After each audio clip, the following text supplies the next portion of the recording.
Assalomu alaykum hammaga. Mana bugun sanamiz chekin 26 noyabr. O'zimcha giribman. Bugungi navbatdagi katta yo'llarimiz mana bitta, xudo xolasa egalariga topshiramiz. Birinchisidagi bu Andijon Oltinko'lga qilingan katta yo'limiz. Ikkinchisi bu bitgan 3 sotiklik katta yo'limiz Toshkent Chinozga, Xulponochi akamizga. Bu endi uydagi 150 kvadratlik katta yo'llar. Ular haqida ma'lumot berib, tushuntirib o'tamiz.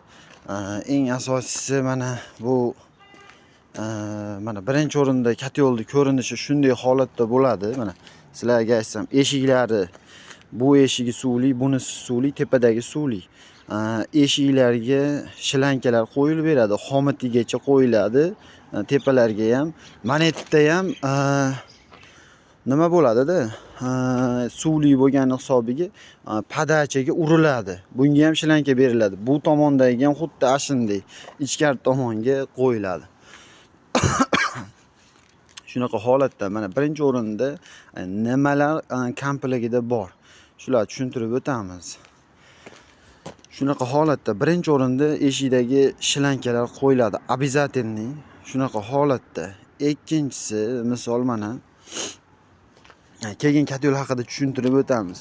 Ikkinchisi mana 300 sizlarga aytsam 320 lik mana 320 lik uletkamiz.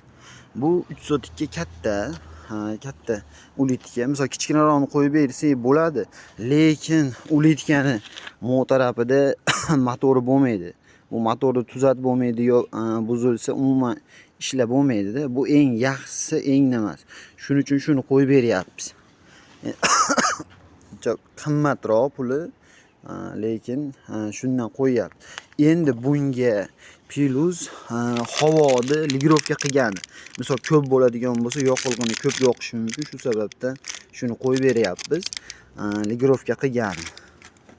Undan keyingisi buni miyasi. Mana miyasini ko'rishingiz mumkin.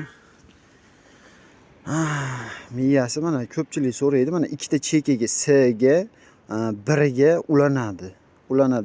Biz o'zimiz ulab, tayyor qilib komplektini nima qilamiz? Shu qo'shilib beradi miyasi. Shunaqa holatda. Bu eng yaxshisi, xudo xolasa. Ochiqni aytaman, eng arzoni, eng yaxshisi. Uncha-munchaga ishlasa bo'lmaydi. Misol $50, $100, undan tashqari misol Wi-Fi ulab turib qilgani hamma sharoitlari bor. U ham qo'yib berilsa bo'laveradi. Aytsa qo'yib beraveramiz.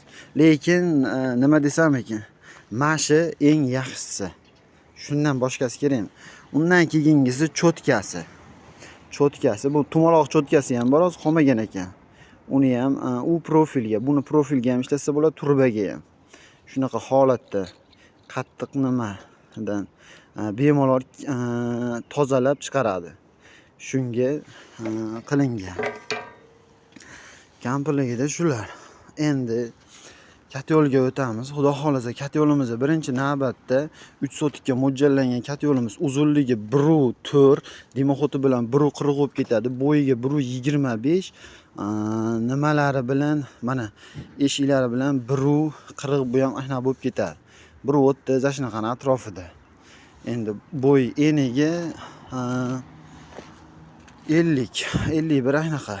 Shunaqa holatda. Endi bunkeriga yoqilg'i sig'imi, undan keyin bu yoqilg'i qay holatda, qay paytgacha yetadi. Shunisi birinchi o'rinda yoqilg'i sig'imi. Akalar, mana bunkeriga sig'imi 100 kilogramm sig'adi. 100 kilo, to'liq solinganda 100 kilo. Endi 3 sotikka 100 kiloni qay holatda yoqiladi? Bugun mana -3 bo'libdi.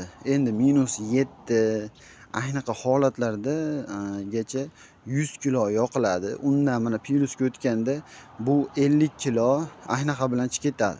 Bu qanaqa holatda? 4 dan boshlab ertalabki boringki 9 gachada, 8-9 gacha 100 kilo 16 soatga yetadi. Bitta zapravkasi bilan. Ichida shilanka nimalari bor. Shunaqa holatda. Endi mana biz aytdim-ku katta ulitga qo'yiladi deb. Endi buni nimasiga sizlarga aytsam, mana yongandan keyin birinchi o'rinda dimoxodda bemalol mahenda ushlasangiz bo'laveradi. Dimoxodda mahenda ushlab qo'lingiz yopishib, bo'lmaydi, kuydirmaydi. Bizni katyolni biladi. Ishlatganlar nimalar, misol issiqlik ichi ketmasligini. Endi nima desam ekan? Katyollar juda ko'p, katyollar misol hozir internetga yozsangiz, katyol kelib chiqaveradi. Hammamiz o'rtamizda raqobat. Kim yaxshi qilsa, kimiki zo'r bo'lsa, shu yaxshi bo'ladi dehqonga. Xudo xolasa, mana biz ham yaxshi qilyapmiz. Mana YouTube'larga qo'yib boryapmiz. Mana dehqonlar jo'natyapti. Xudo xolasa hozir endi mana juda ko'plab katyollarni o'zgartirdik. Misol 10 ga qo'yib berdik. Mana bitta hozir hali tog'amiznikini qo'ydik Qo'qondagi. Yana ko'plab odamlar endi ekib nima qilishni boshlayapti. 10 ga qo'yib, ashulardan so'raymiz, mana videolar qilib beradi. Bizga haqiqatni aytib beradi. Mana yoqadi, nima qiladi, natijani ko'rsatib beradi. Xudo xolasa qo'yamiz. Qo'yib nima qilamiz? Endi mana katyolimizni yoqilg'i birinchi o'rinda tejaydi, ikkinchi navbatda yaxshiroq isitadi. Shunaqa holatda. Endi yoqilg'ini tejashi qanaqa holat? Qolganlardagidan ko'ra 50 kilo, 60 kilo, misol 100 kilogacha kamroq yoqilg'i yoqadi. Shunaqa holatda. Endi misol kam yoqib, ham yaxshiroq isitib beradi. Endi sizlarga aytsam, misol mana bu quruq teplitsani o'ziga yoqib turib, uni 100 kilo yoqib 20 ushlayman desiz, bu xato narsa. Izolyatsiya qilib, bu izolyatsiya nima? Terimiz. Etapma-etap misol terimiz qilinsa, terimizda yaxshi ushab qoladi, pateri kamroq bo'ladi. Shunaqa holatda. Ikkinchisi, ichkari tomondagi sistemaga ham bog'liq. Bu katyolimiz suvni qaynatib beradi. Suvni qaynatib, shuni teplitsaning ichiga jo'natadi. Teplitsaning ichidagi turbalar issiqlikni chiqaradi. Endi bu teplitsadagi ichidagi turbalar qay holatda bo'lgan, qanday qiladi? Mana biz katyollarda 60 ketdimi, 60 qaytib keladi ko'proq. Bu katyol yaxshi ishlayib turganidan darak beradi. Endi ichkari tomonda sistemani zo'r qilsa, shunda yaxshiroq issiqlik chiqarib beradi, yaxshiroq isitadi. Undan keyin ko'mirga, yoqilg'iga yordam bo'ladi. Endi hamma yo'q uzlik bog'liq bir-biriga. Teplitsa, sistema, undan tashqari terimiz, katyol hammasi bir-biriga bog'liq. Hamma yo'g'ini zo'r qilib, hamma yo'qni ko'ngildaqa qilish kerak. Nimaga siz pul sarflaysiz? Oddiygina mana shu 3 sotikka mana akamiz iyab 60 million pul sarfladi. Bu Qulpinoyga-da endi baribir Qulpinoyga ko'proq sarflanadi. Shunaqa holatda sarfladi. Nimaga? Qulpinoyda mana men ko'pchilik bilan gaplashyapman. Endi shu orada aytib o'tib ketaman. Qulpinoyga 3 sotikka stilajga qiladigan bo'lsa 100 million pul topish mumkin ekan. Endi shu insonlar aytganini aytyapman. Hozirgi kunda mana noyabr oyida katta yiriklari 200 ming so'm, 150 ming so'm, 100 ming so'm ahna bo'lib ketaverar ekan. Namanganlik akamiz aytdi, mana 20 sotikdan 20 millionlik, 2000 dollarga yaqin sotyapmiz deb ahna dedi. Endi buni ham sarfi ancha ko'p ekan. Ko'p Qulpinoychi akalarimizga ham mana qo'yib, ishlatib nima qilib berdik. Hozirgi kunda talab Qulpinoyga ko'p ekan.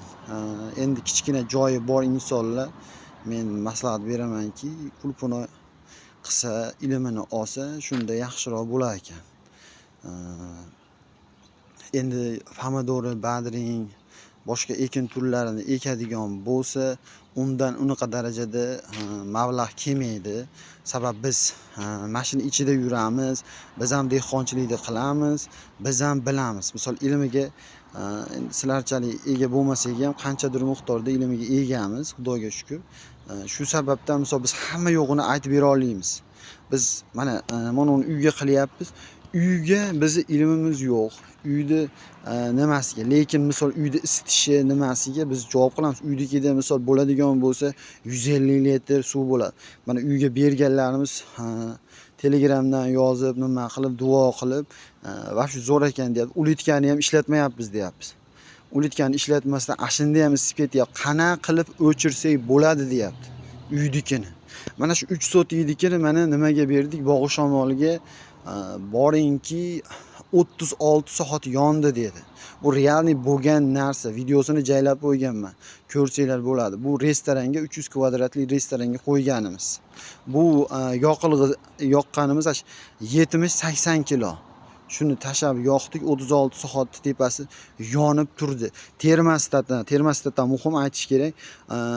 Ashini termostat 55 ga qo'yilgan holatda havo pasaytiradigan pasaymagan. Shunaqa holatda qilingan. Mana oxirida aytib o'tib ketaman. Bizni katyolimiz yutug'i nimada? Biz eng asosiysi ichkari tomonga urg'uni berganmiz. Hamma borki katyollarda ichkari tomonda urg'u bo'ladi. Shuni tushuninglar, shuni bilinglar. Ichkari tomonda kimki suvni bo'lib tashasa, yaxshiroq to'g'ri variantda qo'yadigan bo'lsa, buni oz suv tez qaynab chiqadi. Undan keyingisi qaynaganda mana ulitka o'chadi. Shuni tushuninglar. Shu holat bo'ladi. Kimki suvni bo'lmasdan, misol mana kitob katyolda aytamiz. Kitob katyolda bilsanglar, mana unda rasxod ko'proq deydi. Bu realniy narsa-da, yashirish kerak yo'q. Realniy unda rasxod ko'proq, yaxshiroq isitmaydi. Bu bor narsani aytamiz. Misol u ham isitmay 0 ga tushib qolmaydi, u ham isitadi. Yoqqaningizdan keyin hamma narsa isitadi. Uni yuzasiga tegadi, listi yuzasiga tegib o'tib ketgani uchun rasxod ko'p bo'ladi. Keyin dimoxodni hayotda ushonmaysiz. Shunaqa holat. Endi qanchadir miqdorda tushunchalarni berdik. Shunday holatda endi biz o'zimiz bilgancha telefonlarga telefon qilsanglar, ichkari tomondagi sistemalar qanday bo'lish kerak, qanaqa nima qilish kerak tushuntirib nima qilib o'tamiz. Mana bu yerda ham 25 sotikka xudo xolasa Hasanboyga ketyapti. Buni ham obzorini qilamiz xudo xolasa. Bitgandan keyin mana eshiklarini qo'yganimizdan keyin o'zi ham eng katta katyollarimiz 25 sotik, undan keyin 30 sotikgacha qilamiz. 30 sotikdan yag'ini qilinmaydi. O'zi ashingacha. Mana nimamiz ham 1,5 tonnaga yaqin og'irligi. 30 sotikligimiz 1 tonna 600 ashnaqa. Biz ko'proq material tiqamiz, ko'proq nima qilamiz. Bu kichkina nimalarimiz ham eng kamida mashalar ham 300 kilo shunaqa. 3 sotikka shuni bilib qo'yinglarki, 3 sotikka bunaqa katyolni berishmaydi razmerida. Shuni bilinglar, razmerda hech qachon buni qolganlardiki menimcha bir 5 sotikka deb bersa kerak. Shunaqa holatda. Hammaga kattakon rahmat. Kimga shunaqa katyollar kerak bo'ladigan bo'lsa, xudo xolasa chiroyli qilib bitkizib, shunaqa darajada sifatli qilib beramiz. Eng asosiysi sifat, eng asosiysi isitish, ko'mirda yoqilg'ini tejash, dimoxoddan chiqib ketmaslik. Hamma tozalash, hamma yo'g'iga imkoniyatlar ega. Zo'r bo'lib bo'lgan. Hammaga rahmat. Kommentariyada yozinglar, nima kamchilik, nima qilish kerak, shular haqida yozsanglar ham inshaalloh javob beramiz. Qo'ldan kelgancha biz misol telefonimizni ololmagan taqdirimizda ham qaytarib telefon qilamiz. Hammaga rahmat.